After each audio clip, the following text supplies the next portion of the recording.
Виджауланы Дона Велодыщес. Здравствуйте, дорогие учителя! Мы сегодня на очередной нашей встрече. И для того, чтобы проверить, видите ли меня, слышите ли меня, поставьте, пожалуйста, в чате плюсики. Если плюсики появятся, значит, мы можем начинать. Я отвечу на поступивший вопрос, он пока один, но, надеюсь, в течение нашей с вами сегодняшней встречи еще вопросы поступят.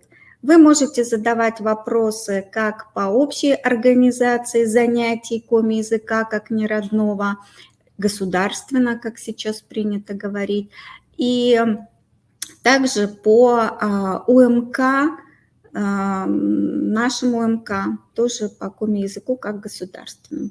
Добрый день, плюсики поставлены, значит, вы меня видите и слышите. Тогда мы начинаем наш вебинар, который называется «Реализация коммуникативно-деятельностного подхода к учебно-методическим комплектам по коми-языку как государственному». Эта тема возникла не случайно, потому что подход определяет всю систему обучения языку. Подход это достаточно, с одной стороны, такая высокая лингвистическая категория, а с другой стороны, это наше все в практике, в плане практики преподавания коми-языка. И мы сегодня не случайно поговорим о подходе. Казалось бы, для чего об этом говорить? Потому что подход к написанию учебников, он связан очень тесно со всем обучением коми-языку. Дело в том, что любой подход в обучении – это базисная категория, в том числе методики, которая определяет всю стратегию обучения языку, а также методы и приемы обучения. И таким образом вы видите, что подход очень тесно связан со всей методикой.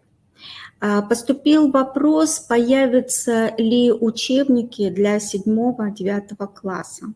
В этом году в плане определено написание, сдача, вернее, в печать учебника для 7 класса.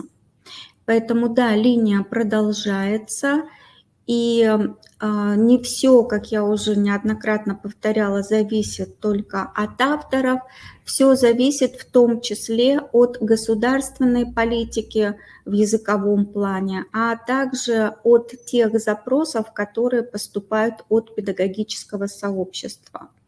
В том числе, если такие учебники вам нужны, нужно как-то реагировать и делать запросы, в том числе на вот уже, наверное, и нашему министерству на продолжение данной линии. Я еще раз подчеркну, не все зависит от авторов, но мы работаем, мы не прекращали работу над этой линией. И вот и 7 класс, я надеюсь, что в этом году он увидит печать.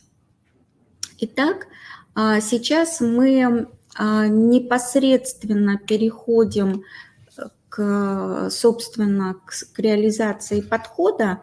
И хотелось бы, извините, вот уже сразу, да, перескочила на самый последний слайд, вернулась.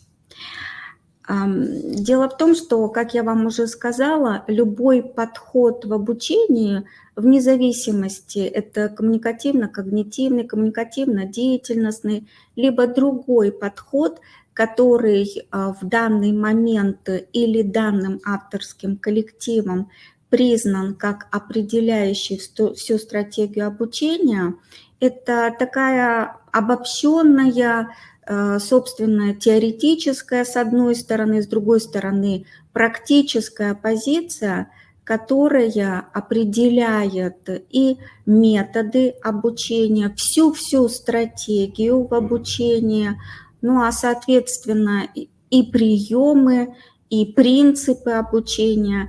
То есть это все то, что определяет, каким образом, при помощи каких средств будет происходить обучение коми-языку.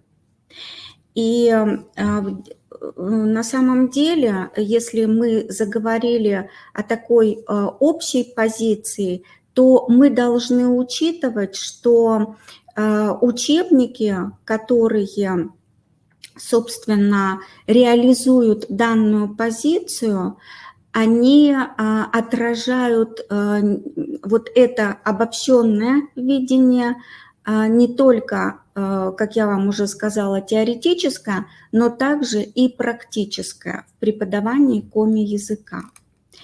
И не случайно сущность коммуникативно-деятельностного подхода заключается, вот, собственно, в том, что обучение видам речевой деятельности происходит во всех ее проявлениях. А мы знаем, что у нас 4 вида речевой деятельности.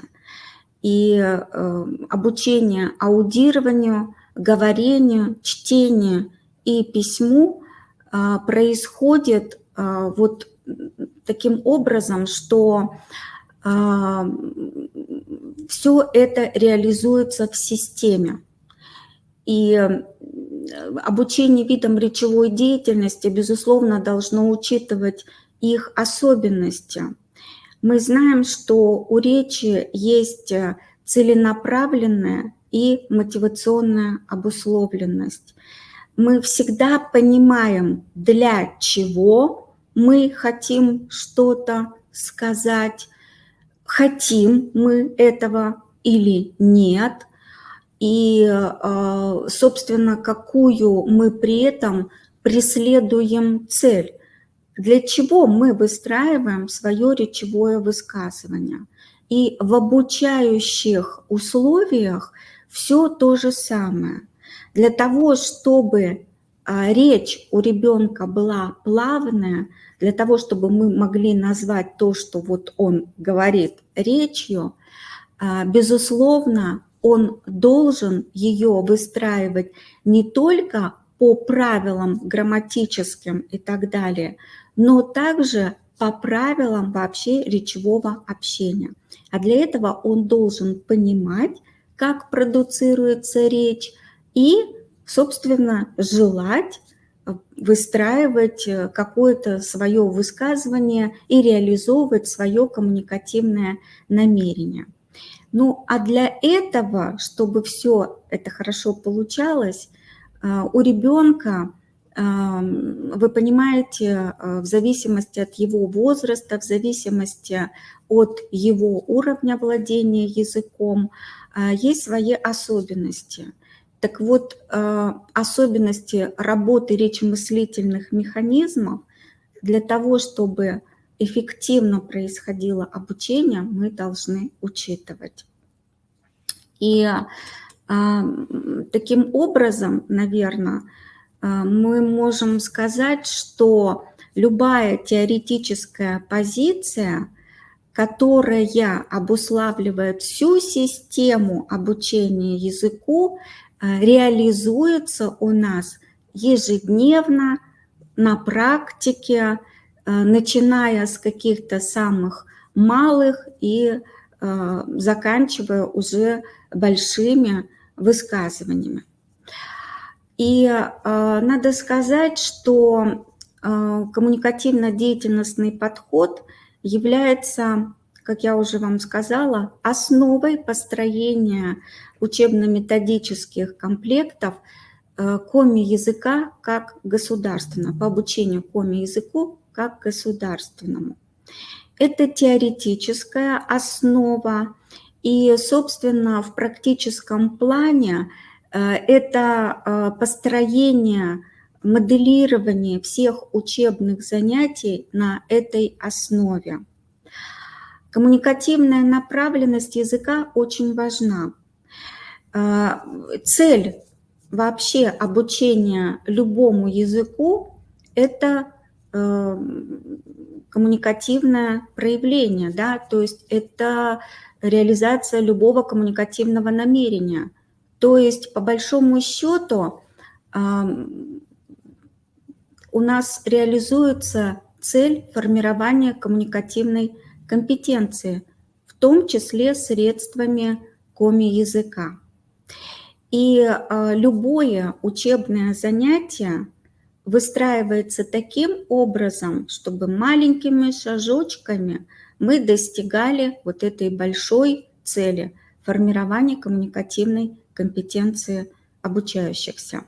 Мы не одни, вместе с нами работают все филологи и русисты, и учителя иностранных языков, и другие учителя, безусловно, но поскольку основные цели данных предметов вот, филологической направленности – это, безусловно, формирование коммуникативной компетенции, большая нагрузка ложится в этом отношении, безусловно, на плечи всех филологов, к коим мы с вами тоже и относимся. И, безусловно, что таким образом все наши занятия организуются как учебная деятельность, да, по принципу, по основам наше учебное занятие как учебная деятельность реализуется по ее законам и с учетом всех ее компонентов. Объектом, безусловно, обучения, как мы уже с вами сказали, является речевая деятельность. Нам важно научить ребенка уметь не только говорить, но также слушать. А что значит слушать? Слушать с пониманием. Не просто я слышу речь и понимаю, что говорят на неродном мне языке, но также я понимаю, о чем говорят. Вот это и есть аудирование. Также письмо. Я не просто пишу, да, вот буквы, но я их выстраиваю в определенном, для реализации определенного смысла. Это письмо. И также я не просто вижу буквы, хочется вспомнить, да, выражение «смотрю книгу, вижу непонятно что», а вот как раз с пониманием того, что я вижу, с тем, чтобы смысл печатного слова до меня доходил.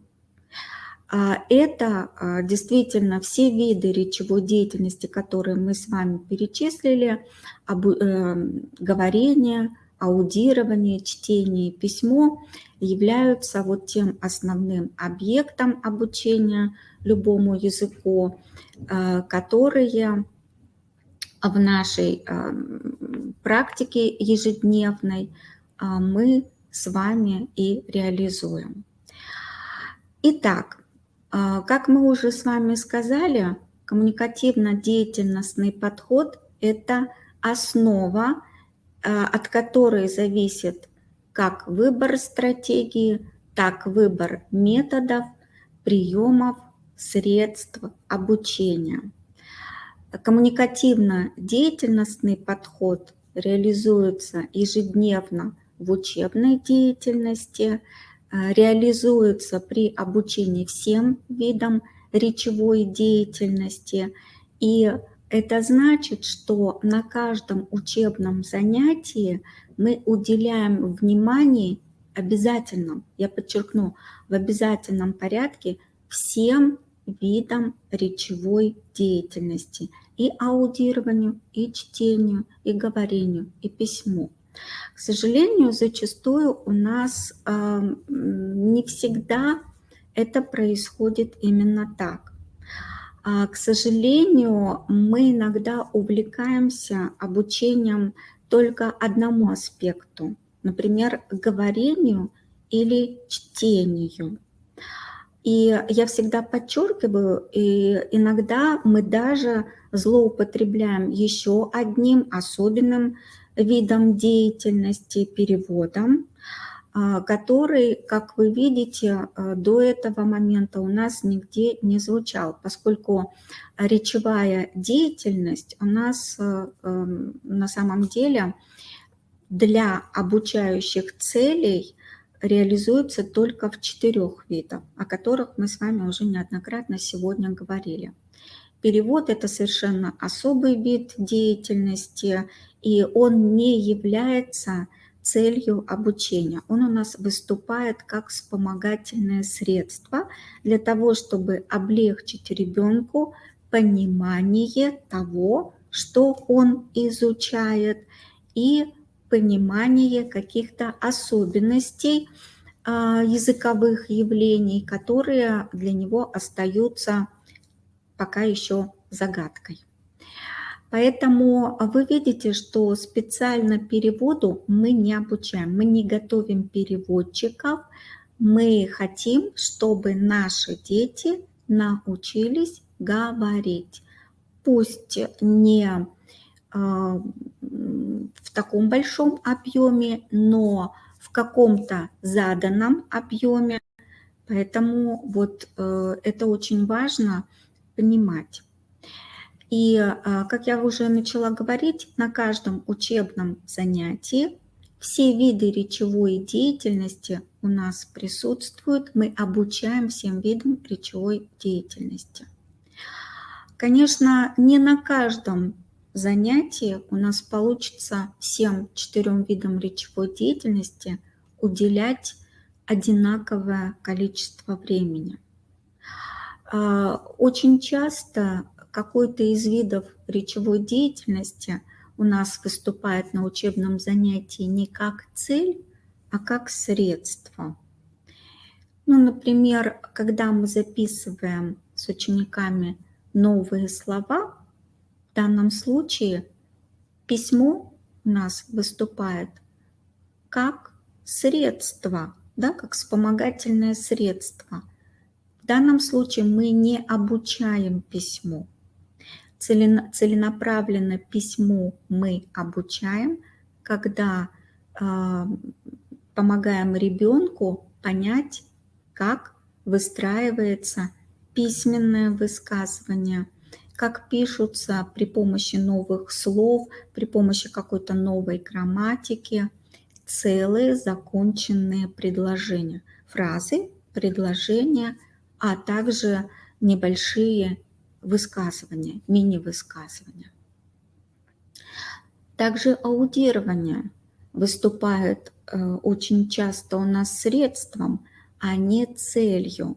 Когда мы говорим на коми-языке на уроке, ребенок нас слушает, пытается понять, и в данном случае это средство. Когда мы что-то объясняем ребенку на коми-языке, это тоже средство. Аудирование как цель выступает тогда, когда мы работаем со звучащим текстом, когда мы специально строим работу на понимании звучащего текста. И таким образом мы организуем специальную работу по обучению аудированию. Я посматриваю, да, на чат, пока у вас вопросов не поступает, но я буду периодически обращаться. Вот сейчас я посмотрела, да, на вопросы для того, чтобы успевать оперативно отвечать на поступающие вопросы. Задан был еще вопрос по 2 классу. Все учебники, коллеги, для начальной школы, 5-6 класс, они все будут напечатаны. Кому не хватает, вы делаете заявку. И 7 класс, я надеюсь, что в этом году увидит свет, поскольку для этого сложились вот пока у нас все условия. линия не заканчивается, линия продолжается. Это я еще раз повторила для тех, которые к нам присоединились, к нам постоянно присоединяются, я вижу, коллеги, и очень рада вас всех видеть по ту сторону экрана, как это принято, да, в эти непростые у нас теперь условия. Мы редко собираемся все вместе теперь очно. В основном мы работаем вот в таком дистанционном режиме. Есть свои плюсы, есть свои минусы. И я продолжу, поскольку у нас не так много, к сожалению, времени, но тем не менее. И как я вам уже сказала, что теоретическая основа, а именно коммуникативно-деятельностный подход, это обучение языку, да, в практическом его смысле. То есть сам по себе язык имеет деятельностную основу, потому что мы обучаем речевой деятельности. У нас виды речевой деятельности, да, изначально задают вот такую основу. Цель у нас тоже очень современная, очень практичная. Нам очень важно научить ребенка говорить, писать, слышать, слушать и читать на коми-языке. На языке. Соответственно, реализуется коммуникативная его направленность.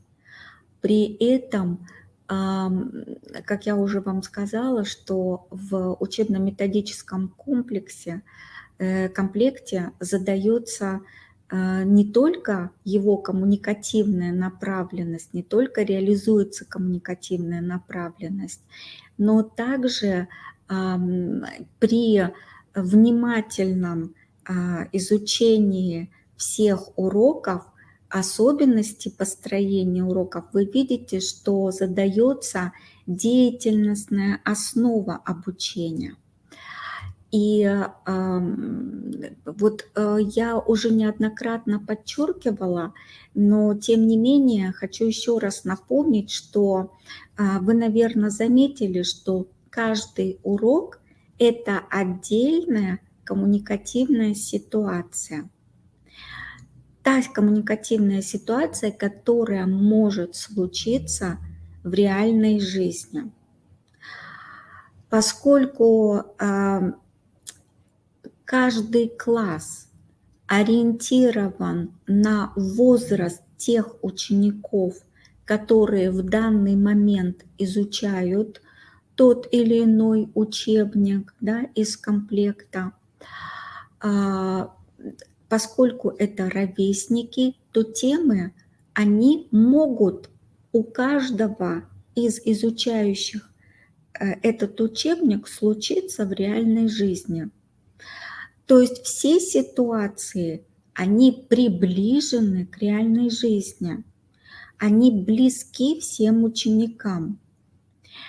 Поэтому, как я уже начала говорить, реализуется не только коммуникативная направленность учебника, а также его направленность на реальную жизнь.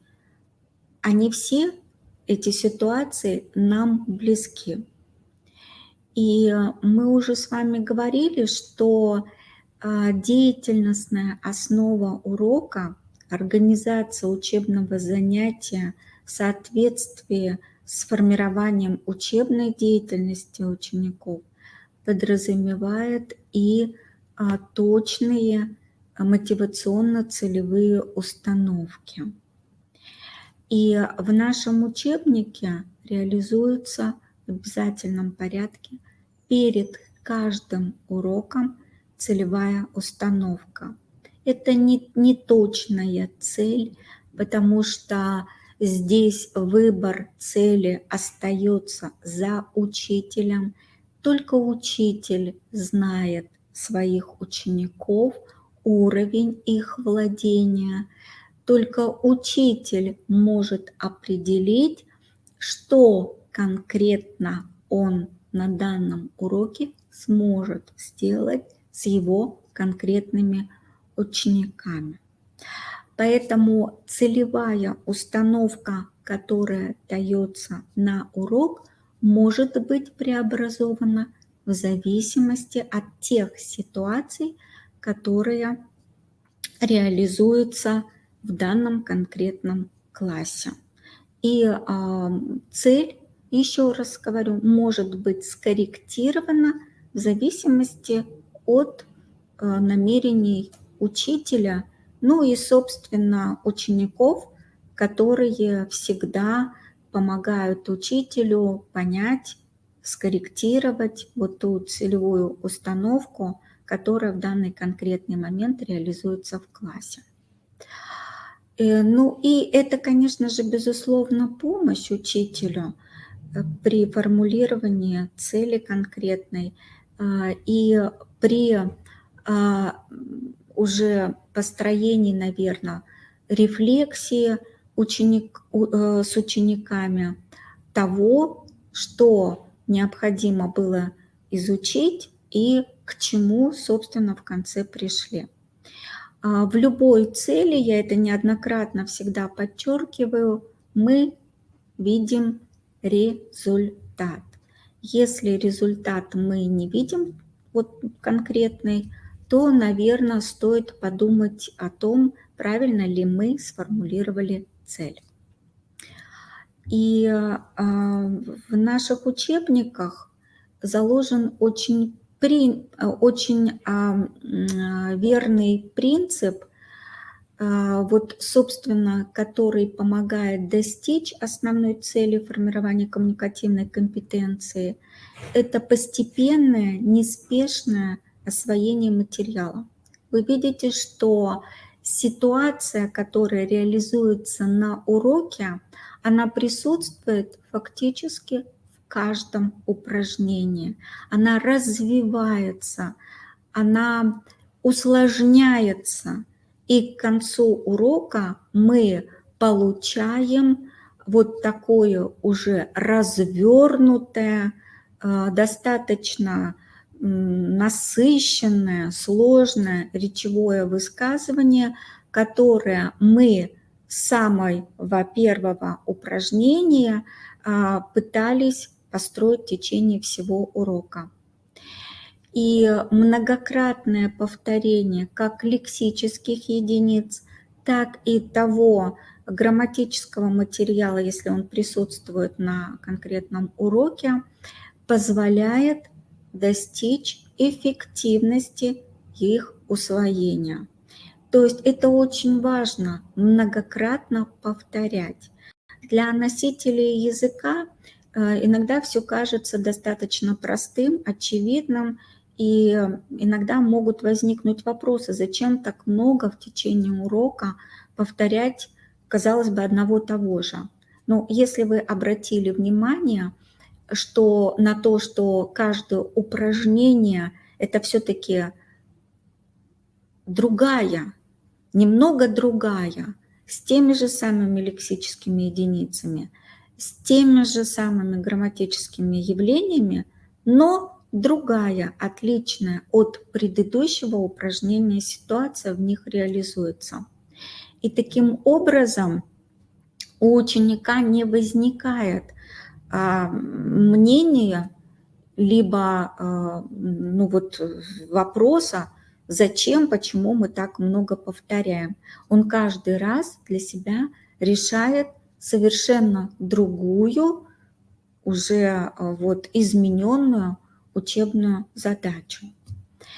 И очень важно, чтобы на уроке присутствовало как можно больше речевых клише.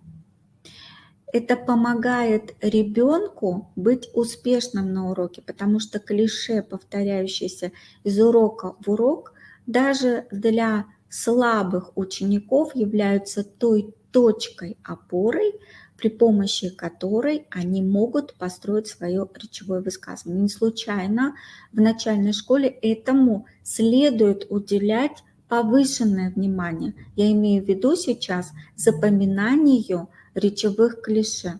речевых клише в арсенале ученика должно быть много для того, чтобы даже в той ситуации, в которой ему, казалось бы, очень сложно сориентироваться, он мог бы что-то сказать для того, чтобы реализовать свое коммуникативное намерение. Если у него в арсенале не будет никаких речевых клише, ему очень сложно будет нанизывать новые лексические единицы на то, что вот, собственно, является основой любого речевого клише. В основе любого речевого клише лежит какая-то грамматическая конструкция. Да? Вот я говорю речевые клише, я надеюсь, что мы понимаем. Мы когда говорим о том, что мы каждый раз говорим?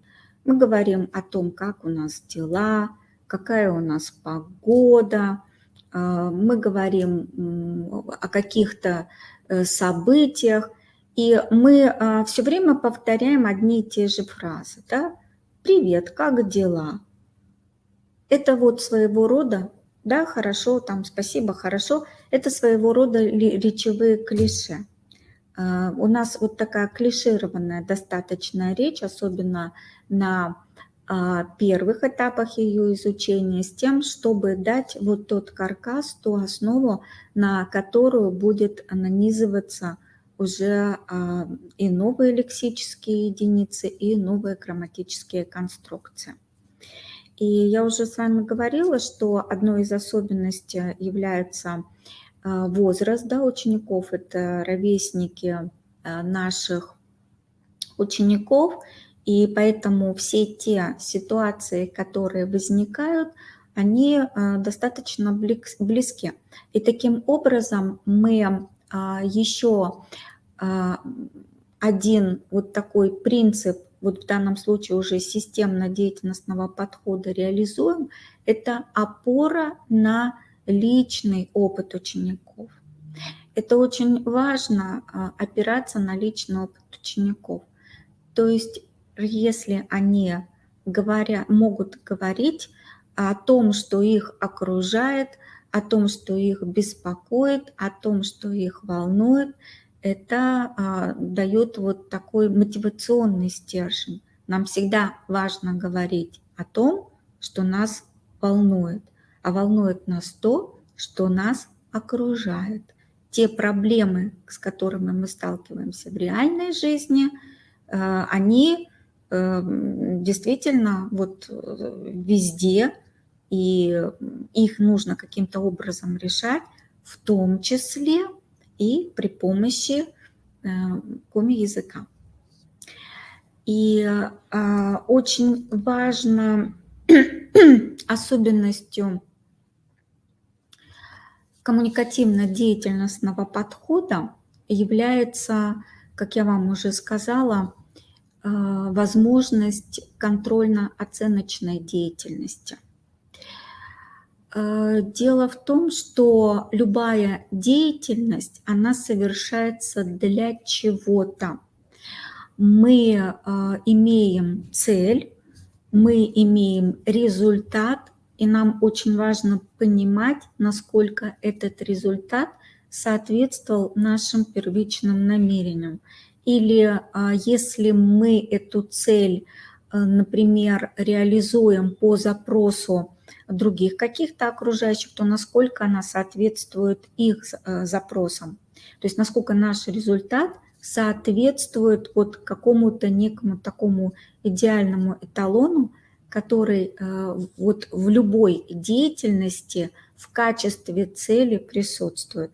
Любая деятельность, она для чего-то реализуется. Мы выстраиваем свои речевые высказывания для того, чтобы реализовать свое коммуникативное намерение. Все начинается с коммуникативного намерения. Это наша цель.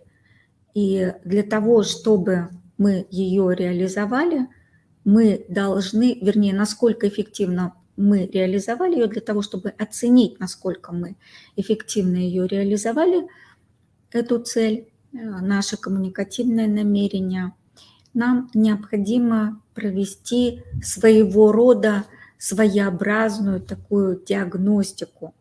То есть мы должны проконтролировать себя и оценить, проанализировать, насколько эффективно мы работали. Поэтому вот контрольно-оценочная деятельность в течение всего урока, она очень важна. Мы контролируем себя на каждом этапе урока, мы какие-то рефлексивные действия по поводу нашей деятельности на уроке проводим в течение всего урока, и в качестве подведения итога урока мы обращаемся к цели вот уже, да, и таким образом мы оцениваем. Также у нас достаточно много заданий в учебнике, которые позволяют оценить освоение как темы урока, так и какого-то этапа урока, так и урока вообще. То есть и в учебнике заложена возможность самостоятельной контрольно-оценочной деятельности. Вот коммуникативно-деятельностный подход, он также реализуется через различные рубрики, которые на самом деле помогают ребенку ориентироваться в учебнике. Эти рубрики очень важны.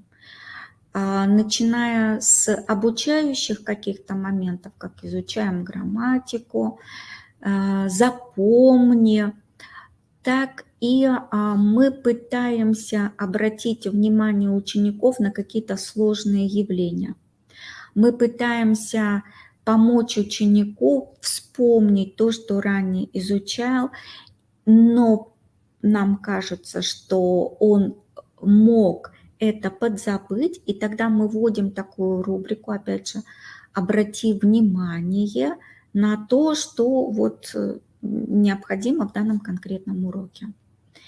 И рубрика, которая очень важна для формирования, безусловно, таких важных, наверное, как в культурологическом плане, так и в плане изучения особенностей своей родной земли, того места, где мы живем все. Это о Республике Коми, да, Коми Муйылыч. Это очень важная рубрика, которая позволяет вот как раз социокультурный вот как раз момент учесть и учесть полностью какие-то такие моменты, которые необходимы для решения данной конкретной ситуации, могут быть интересны. И здесь хочу обратить внимание на то, что очень многие ученые, в частности, замечательный наш методист, лингвист,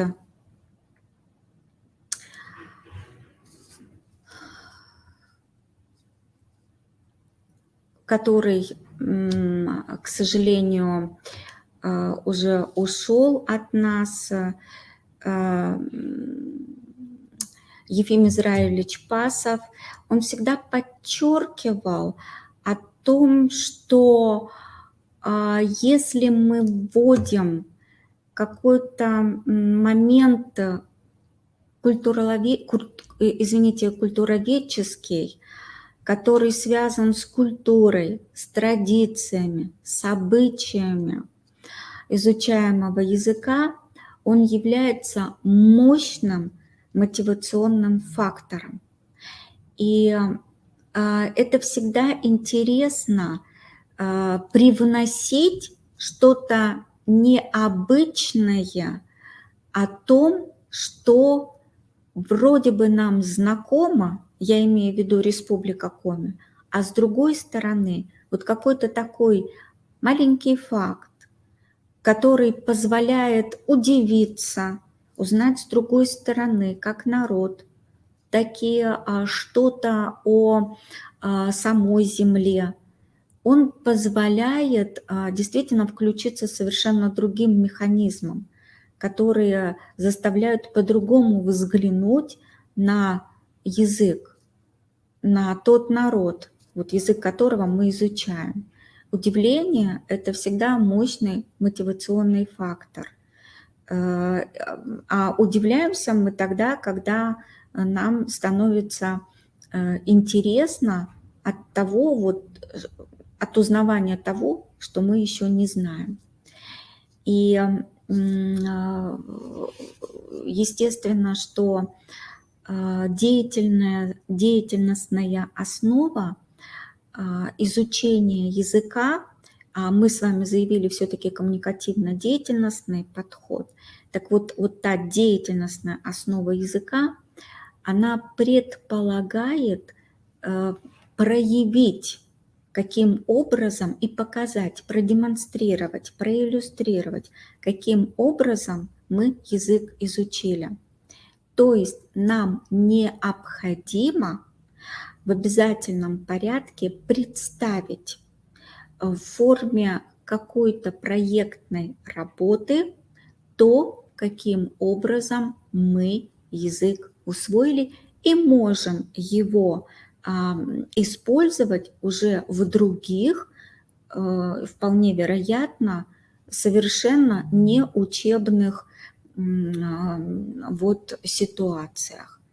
То есть проектная работа предполагает всегда привлечение знаний из коми-языка, но предъявление это совершенно в других каких-то не связанных, собственно, с коми-языком вещах. То есть в данном случае продуктом у нас может быть и выпуск газеты. Вы понимаете, что сама по себе газета, она достаточно опосредованно связана с языком. Да, мы будем рубрики и так далее оформлять там на коми-языке, но вот изготовление газеты – это уже, конечно же, то метапредметное умение, которое в жизни нам пригодится, потому что мы не только газеты изготавливаем, да, мы и какие-то можем другие интересные вещи предъявить в качестве проектной работы и приложить свое знание коми-языка при этом. Так вот, деятельностная основа, она всегда предполагает демонстрацию своих языковых умений. То есть это способ проектной работы в данном случае, это такое средство. Ну и, как я уже неоднократно повторила, я сейчас быстро пролистаю несколько слайдов презентации, которые демонстрируют, напоминают вам в той или иной степени как раз каким образом необходимо организовывать учебное занятие в соответствии с коммуникативно-деятельностным подходом. Все начинается у нас с цели. Цель у нас обязательно. Как я уже сказала, что в данном случае вы видите не готовую цель, а целевую установку, которая может быть скорректирована самим учителем в зависимости от того класса, от уровня владения классом языка и в зависимости от той, собственно, цели, которую преследует сам учитель. И безусловно, у нас ситуация всегда приближена к реальной жизни. Это коммуникативная ситуация. Цель задается для того, чтобы организовать на уроке коммуникативную ситуацию, в которой ученикам предлагается представить владение языком. И также очень важный момент – это копилка слов, потому что в данной копилке слов у нас заложен ориентир на так называемый активный запас. То есть это те лексические единицы, которые в данном конкретном уроке являются основными. Это не значит, что вы не встретите там другие лексические единицы, но вот эти являются обязательными для усвоения, для повторения и в каких-то редких случаях, но в основном для усвоения. Это новые лексические единицы, которые предполагается ввести в активный запас. Поэтому на уроке они будут встречаться фактически в каждом упражнении. И вот такое многократное их повторение и будет являться залогом успешности освоения. Как я вам уже сказала, что у нас есть еще одна большая особенность в учебнике – это коммуникативная его направленность, которая выражается в коммуникативных установках. У нас не просто так вот, собственно, сформулированы каждой установки на деятельность. В данном случае, что необходимо сделать ученику? Нужно послушать, как мальчик описывает свой дом, и найти каждую комнату на рисунке. Как звучала бы традиционная установка? Послушай аудитивный текст,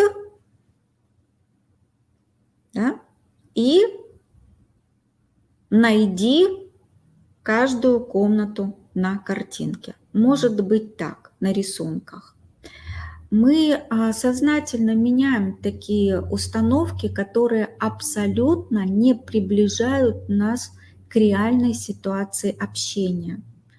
Потому что в реальной жизни, я всегда это подчеркиваю, мы не текстами разговариваем, мы тексты не слушаем, мы слушаем кого-то, зачем-то.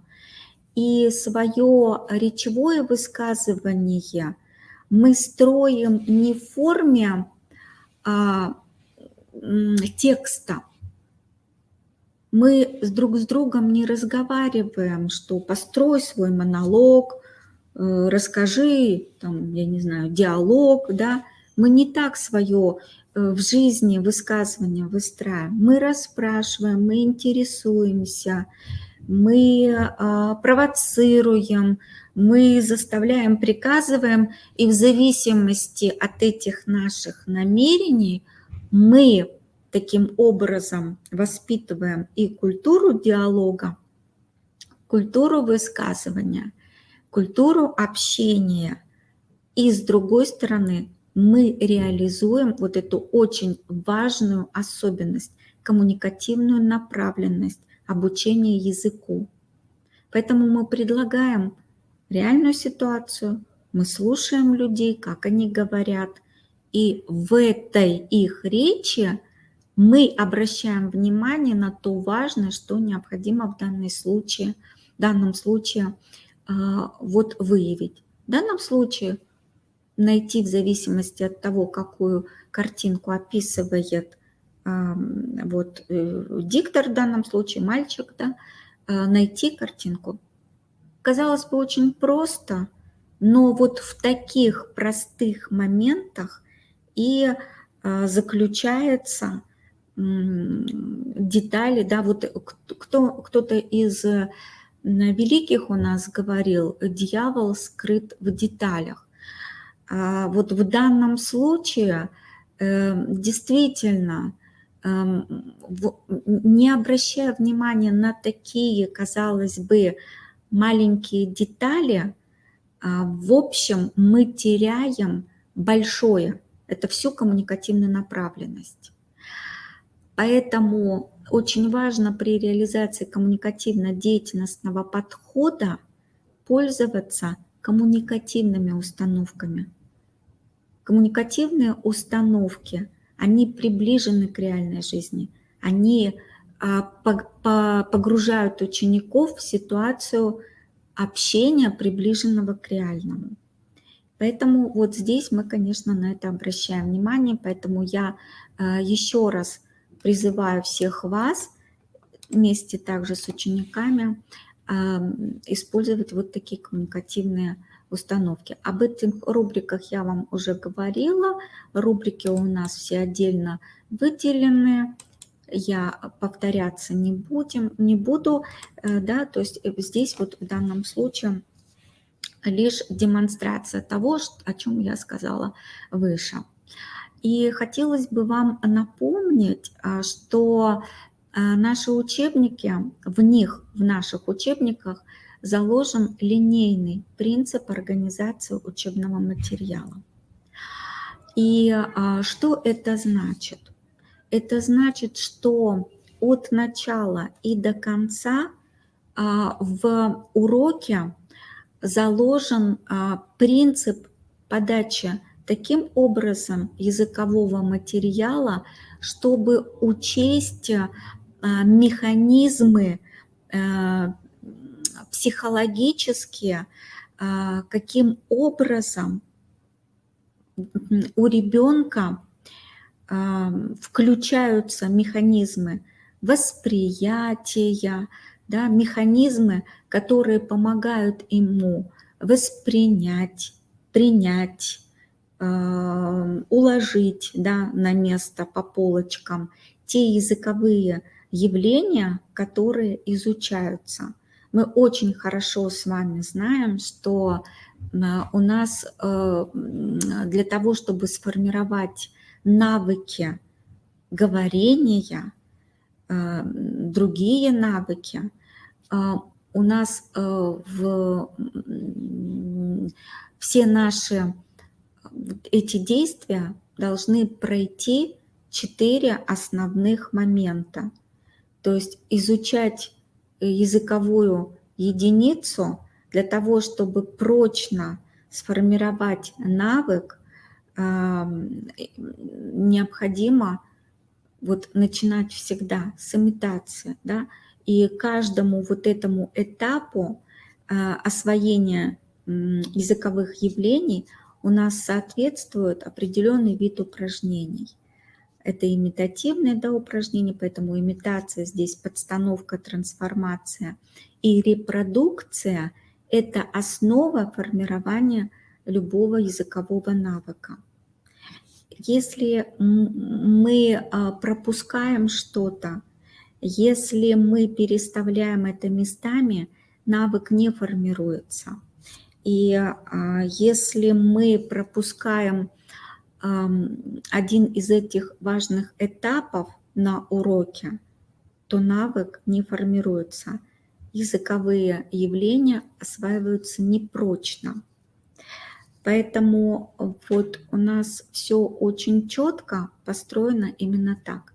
Начиная с имитации, поэтому первое упражнение мы, как правило, работаем с теми лексическими единицами, которые необходимо повторить, усвоить и так далее на уроке. Мы повторяем за диктором, мы сами их воспроизводим, а дальше у нас идут определенные типы упражнений. Они подстановочные, трансформационные и репродуктивные. И уже в качестве освоения по теме у нас есть творческие, да, вот в данном случае проектные могут работы быть, либо другие какие-то творческие работы, которые уже позволяют прочный освоенный навык, да, привлечь в качестве вот демонстрации того, на каком уровне нами необходимые языковые явления освоены. То есть все у нас на уроке и в учебнике построено по этому принципу. Линейный принцип позволяет идти от первого упражнения до конца, просто, необходимо идти подряд. Понятно, что на уроке все упражнения нереально включить, поэтому вы можете их пропускать. Но нельзя начинать с последнего или с середины. Мы можем пропускать, идти последовательно, пропуская какие-то упражнения. И, как правило, на тот или иной этап урока несколько упражнений. Поэтому вы можете спокойно и из 3, например, подстановочных упражнений выбрать одно, из 4 там трансформационных выбрать одно упражнение. То есть, но переставлять их местами нельзя. Идти подряд, пропуская, можно. Но еще раз повторюсь, переставлять вот местами не следует, иначе не получается прочного освоения. Да, ребенок будет говорить, да, ребенок будет что-то, но это не будет его психологическим особенностям освоения языка соответствовать. Поэтому у нас очень часто, да, мы вроде бы работаем очень хорошо, а эффективность от освоения языковых явлений низка. То есть это все свидетельствует о том, что у нас не соответствует обучение вот тем особенностям запоминания языковых единиц, которые свойственны нашим ученикам. И плюс к тому не забывайте, мы говорим сейчас о коми-языке как государственном, то есть в основном у нас его изучают русскоязычные дети, для которых коми-язык не является родным. Я не говорю здесь об особенностях родного языка. И вот линейный принцип учебного материала – это очень важно. Ну и, соответственно, если мы говорим о цикле уроков в теме, да, то мы сначала навыки формируем, дальше мы навыки совершенствуем и уже развиваем умения. Поэтому еще раз я хочу повторить, вот этот линейный принцип построения учебника, он позволяет развивать языковые умения. Не просто навыки, но также все это переводить в умения с тем, чтобы еще на более вот таком серьезном этапе мы уже могли речь вести о формировании компетенции. Для нас, еще раз повторюсь, очень важным является языковая компетенция. Уважаемые коллеги, я благодарю вас за то, что сегодня вы еще раз с нами повторили принципы построения учебника. Мы еще раз с вами поговорили о коммуникативно-деятельностном подходе, как стратегии построения не только наших учебников, но также стратегии построения всех учебных занятий. То есть учебные занятия у нас в обязательном порядке должны соответствовать тем тенденциям языковым, которые являются современными. Это в полной мере соответствует системно-деятельностному подходу, коммуникативно-деятельностный подход в обучении языкам, как современный подход к языковому обучению, образованию. Он прекрасно укладывается вот в то ложе системно-деятельностного подхода, который вот у нас системно-деятельностный подход как методологическая основа современных стандартов определены. И, соответственно, все наши средства, а именно наша УМК, соответствуют в полной мере тем требованиям, которые современный стандарт к нам предоставляет. Спасибо вам за внимание. Жду ваших вопросов и до скорых встреч.